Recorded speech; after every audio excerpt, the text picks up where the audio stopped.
महाराष्ट्राच्या राजकारणात गेल्या काही महिन्यात जे काही घडतंय ते वरवर दिसतंय त्यापेक्षा खूप खोल आहे. शिंदे फडणवीस समीकरण, उदय सामंतांचा वाढलेला प्रभाव, अजित पवारांची कमजोर होत चाललेली पकड, या सगळ्या हालचालींमागे एक मोठा राजकीय गेम सुरू आहे.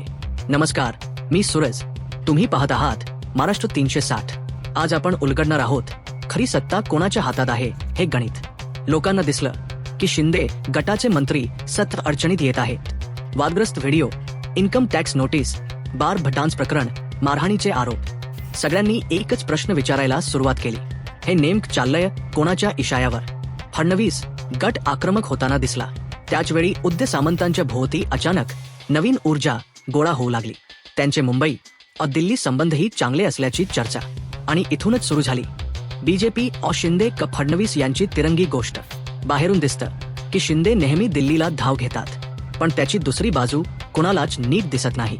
जेव्हा कोकाटे यांच्यावर कारवाई झाली, जेव्हा धनंजय मुंडेंना राजीनामा द्यावा लागला, जेव्हा अजित पवारांचे 2 मंत्री बाहेर गेले, त्यावेळी शिंदे गटातील वादग्रस्त मंत्र्यांवर कारवाई टाळण्यात एकनाथ शिंदे यशस्वी ठरले.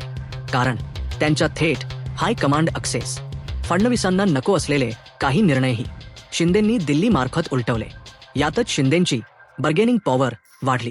अजित पवारांचे 2 मंत्री गेल्यानंतर त्यांच्याकडे डॅमेज कंट्रोल करण्याची ताकद उरली नाही.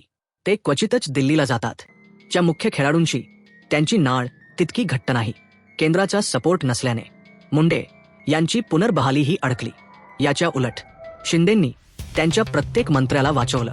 ते हे दृश्य लाही दाखवत होते, मी उपयोगी आहे, मला कमी लेखू नका. देवेंद्र फडणवीसांचा पक्षातील प्रभाव वाढतोय हे सर्वांना जाणवतंय. पण हीच गोष्ट दिल्लीतील काही वरिष्ठांना अस्वस्थही करते. कारण महाराष्ट्रातील गणित एकाच व्यक्तीकडे जाऊ नये, हीची जुनी रणनीती. म्हणूनच शिंदेंच्या अस्तित्वाची एक राजकीय गरज आहे. अजित पवार कमजोर, फडणवीस खूप मजबूत, ठाकरे गट पुन्हा उभारी घेताना दिसत आहे. या सगळ्यात संतुलन राखणारा एकनाथ शिंदे हा साठी उपयोगी कार्ड ठरतो. मग उदय सामंतांच्या नावाच्या चर्चाच का वाढल्या? कारणला माहीत आहे, शिंदेंना पाडायचं असेल तर शत्रूने नाही मित्रानेच पाडता येतं. सामंतांच्या कोकणातील प्रभाव, त्यांची जडणघडण आणि फडणवीस गटाशी जवळीक, हे सगळं मिळून त्यांना पर्यायी नेतृत्व म्हणून प्रोजेक्ट केलं जात आहे. शिंदे गटातील आतली नाराजी वाढल्यास सामंत हे नैसर्गिक वारसदार म्हणून समोर येऊ शकतात. एकनाथ शिंदे सध्या 2 दगडांवर पाय ठेवून चालत आहेत, पण ते पडतीलच असं नाही. त्यांची डेली ॲक्सेस त्यांना अजून काही महिने सुरक्षित ठेवेल.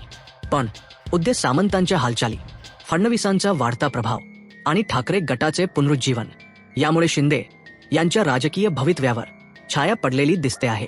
तुम्हाला काय वाटतं?